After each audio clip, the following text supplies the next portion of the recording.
Un nouvel épisode d'Affaires déclassées commence tout de suite.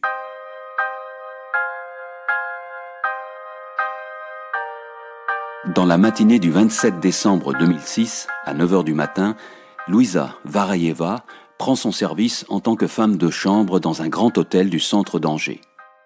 Louisa est une fille simple et travailleuse qui a fui la guerre dans son pays et tente de s'intégrer tant bien que mal en France.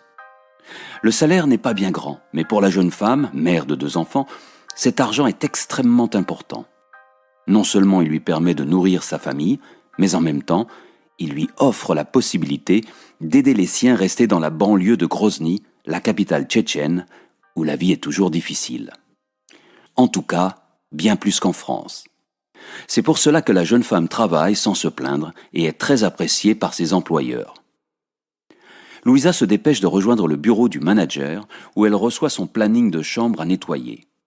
Un petit coucou aux copines et elle monte rapidement au 4e étage, là où l'attend la suite 414, la première dont elle doit s'occuper aujourd'hui. Comme d'habitude, elle frappe avant d'entrer. Pas de réponse. Parfait, la voie est libre.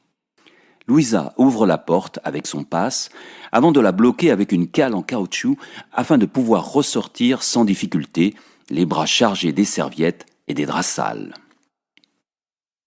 Elle pénètre dans la pièce principale de la suite et là, elle se fige aussitôt.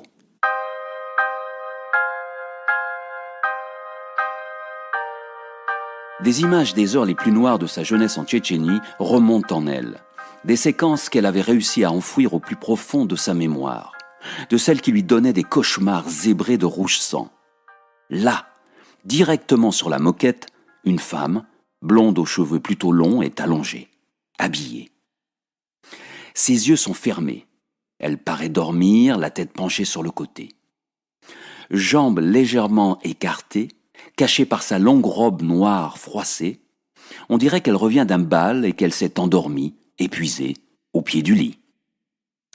Pourtant, 2 petites entailles percent son corsage blanc, maculé de rouge, au niveau de la poitrine. Louisa, les yeux remplis d'horreur, a déjà compris. Pétrifiée par la monstruosité de sa découverte, elle ne peut détacher son regard de ces 2 petits trous, d'où le sang a coulé pour créer une petite flaque sous la femme. Courant, trébuchant, s'appuyant sur les murs du couloir, Louisa fuit cette vision d'horreur et s'engouffre dans l'escalier de service.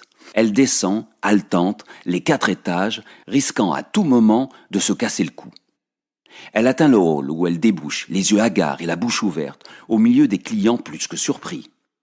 Louisa se jette sur le manager qui se trouve à la réception et l'attrape par la veste avant de crier, tout en sanglotant, qu'il y a une morte dans la suite 414.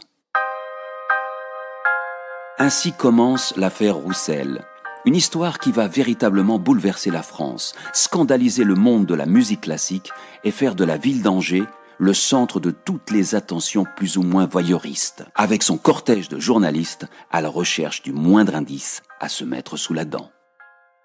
Partie pour durer des mois, cette affaire va pourtant déjouer tous les pronostics en étant résolue de manière originale.